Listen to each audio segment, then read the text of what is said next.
Балчыктуу тоюттун пайдасы: мал бат семирет, сүттүүлүгү 2 эсе жогорулайт, иммунитети артат, бала салбайт, малкана жыттанбайт, эти даамдуу карайбайт. Бул тоюттан 5 эсе киреше алууга болот.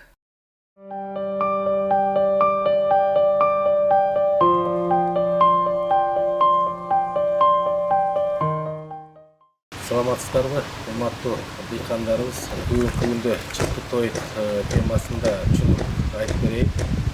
Биздин ой максат көбүрөөк биздин фермерлерибиз, дыйкандарыбыз баардыгы канчалык эрте бул тойду тойтса ошончолук киреше алат.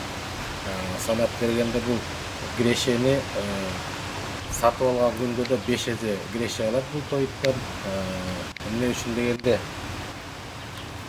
бул тоютту жегенде 10 литр кургак чөптө туруп 10 литр берип аткан уй 20-22 литрге чейин сүтүн көбөйтөт. Ошонун ичинде эле кубаттуулугу, сапаты баардыгы сүттүн ичиндеги баягы майлуулугу дейт, плотность, белок бүт баары жакшы деңгээлге көтөрүлөт да. Элибизге, фермерлерибизге үйрөтөлү деп атабыз. Жүгөрүдөн эле кылабыз.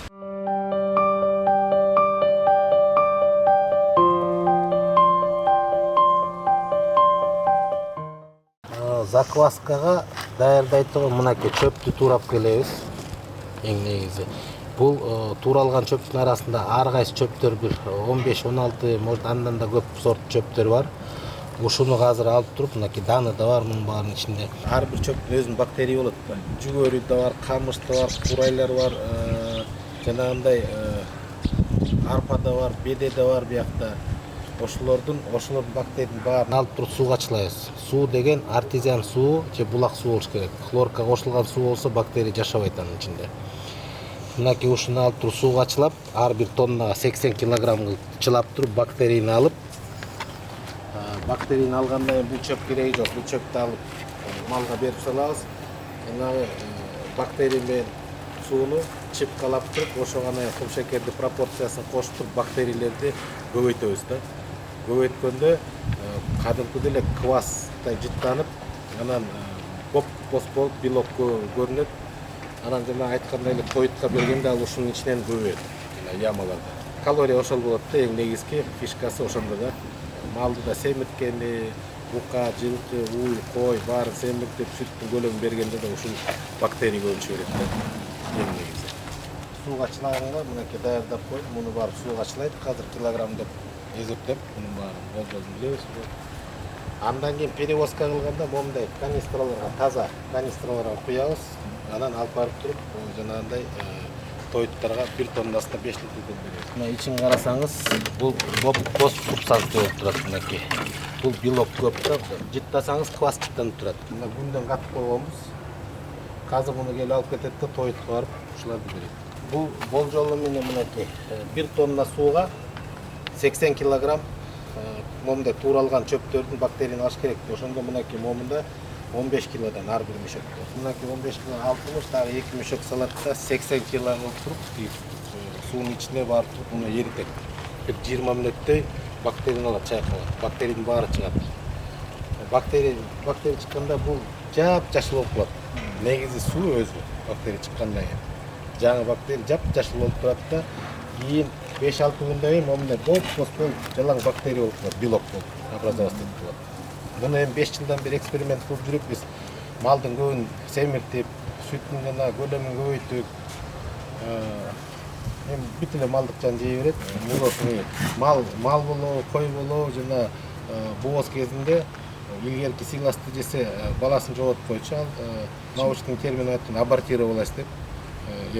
Мында абортто болбойт, мал баласын жоготуп койт да, мындайча айтканда, бала салбайт. Өтө сапаттуу тоют да, мындайча айтканда, чыгарып Кудай буйруса.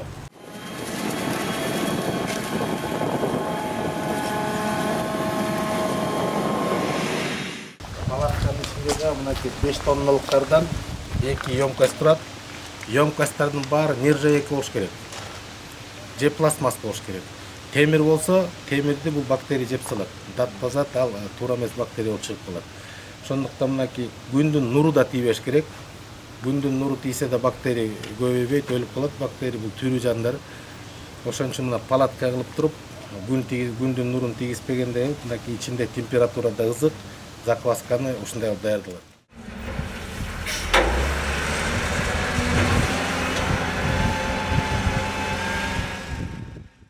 Мына даяр закваска.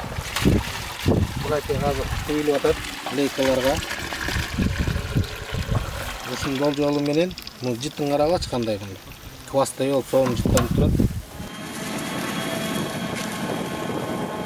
Яма кылып да каспайбыз аны, жердин ичине кирбей, жердин үстүнө эле жана буртик кылып туруп, топурак менен, сары топурак менен бортторду кылып, ошонун ичине анан тебелейбиз. Яманы касканда жана биз аң кылып илгеркиде кылып атпайбы Союз убагында. Аң кылганда бул мына быйылкы жазда көрдүңөр кандай жаандар жаады. Ал жердин уровенинен ылдый болгондон кийин ошол бети бир 4-5 квадрат ачык болсо ошол жака 1 тоннадай суу, жаан суу, кар эрип туруп кирсе, анда тоюттун баарын астына кирип чиритет. Ал чоң потеряга алып келет. Ошон үчүн дизайнды өзгөрттүк. Ошону менен потеря болгон жок бизде. Кургак чөптө туруп 10 литр берип аткан уй бул тоютка өткөндө чыкты тоютка. Закваскасы менен биз жана көтөн выращивание бактерия деп атпайбыз ичинде. 10 литр берип аткан 20-22 литрге чейин сүтүн көбөйтөт. Сүтүн көбөйткөн аз келгенбиз өзү да бир 5-6 айдын ичинде толук эттелет. Биздики азыр багып атканда талак айдайт. Талаада эчтеке жок, кургак чөптөн бөлөк 15-20 километр басып келет. Энергиясын баарын жоготот, малдын баары арык көрүп турасыз. Ал мал буту сынып калды, вынужденный забой болгондо колбасный эле кетет. Ал 15-20 миң сом болуп калат. Ошондуктан буту сынып калды, аны союп туруп эле эң кымбат баада эле ал семиз эт болуп турат. Эң кымбат баада бар базарга өтөт, даамдуу эт. Ордуна эле кайра мал болуп дагы бир баш ошондой эле баш туруп турат. Бул чоң рисктерди алып салып атат. Андан тышкары мына стойловое содержание деп коет мынакей. Жанагындай острый инфекционный заразный болезнь менен оорубайт, бири-биринен жукпайт, бөлөк малга мындай кошулбайт. Ал эң биринчи нерсеси. Оорубагандан кийин ээсине, бюджетине кол салбайт, мындайча айтканда тыйыны коробойт. Мына 5 айлык бул торпоктор, булар искусственное осеменение, кургак чөп менен баккандар 1 жашта ушундай болот. Булар 5,5 айда ушундай болот көлөмү. Анан эт кылып. Канчалык биз жанагындай орусча айтканда риски алып салсак, ошончолук дыйкандарыбыз байып, акчасы коробой, жайыттарды такырчылыкка алып келбей, биз малдын башын Кыргызстанда 6 эсе 7 эсе көбөйтсөк болот. Мына коrodо турасыз, коrodо мынакей мал жан турат, жыты жок. Байкайсызбы? Мындай жана сарайларга барсаңыз, сарайына кирип чыксаңыз, кийимге эмес, денеге чейин жууп калып атпайбы? Биякта мына шамал бар болуп, эчтеке жыт жок. Мынакей бул порода алато, искусственное осеменение кылганбыз. Мына асты боерди 5,5 ай, 5 айлыктары да бар.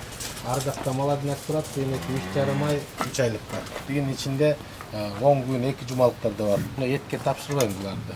Искусственный эмес, естественный осеменениеге бука кылган бука алып кетет.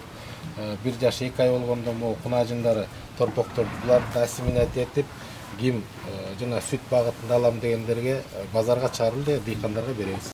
Биз буну порода деп туруп өзгөчө баа койбойбуз. Базарда 100 миң болсо, жана булар көлөмдүү болот. 100 миң болсо 100 миңге беребиз. 90 миң болсо 90 миңге беребиз. Базар баасы менен эле карап бере беребиз. Могу бадада жүргөн малдарды эле карасаңыздар эле баары эле арык, этинен кеткен. Көбү да. Бирок арасында эми дыйкандар бар, үйүндө запас чоң коюп коюп, жемин да берет, эттеп мындай этти кармайын дегендер да бар эми арасында. Ал затратный да, канча көп каражат коротуп атат ага. Мында каражат аз кетет. 20 килога чейин бир суткада, 20 килога чейин көлөмүнө карата берилет. Бул чыкты тоет сыйлас. Эрте мененкисин 1,5 килога чейин кургак чөп берилет. Болду, жем да берилбейт, эч нерсе берилбейт. Суу кенен болуп туруш керек. Өзүнөн өзү мындай, биякта баардыгы бар деп атпайбыз, өтө калорийный, жеми да бар, макро микроэлемент, белок баары бар, малга жетиштүү витаминдер. Өзү толук этинде болуп, сүттү да берет, букалар да семирет, койлор да бат семирет. Былтыр жылкыларды да кармап көрдүк, 40 баш жылкыны.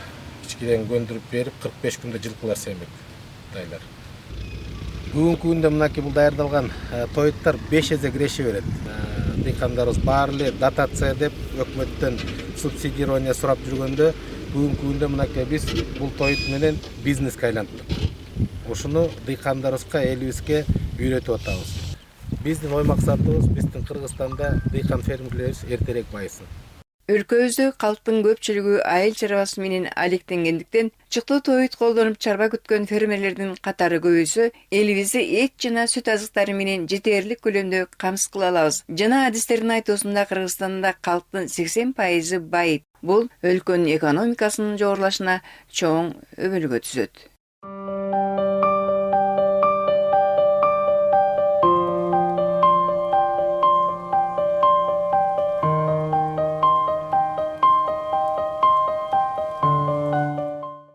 Көрсөтүү Кыргыз Республикасынын өкмөтүнүн номер 67 токтому менен бекиген Кыргыз Республикасында 2021-2025 жылдары мамлекеттик тилди өнүктүрүү жана тил саясатын өркүндөтүү программасынын алкагында даярдалды.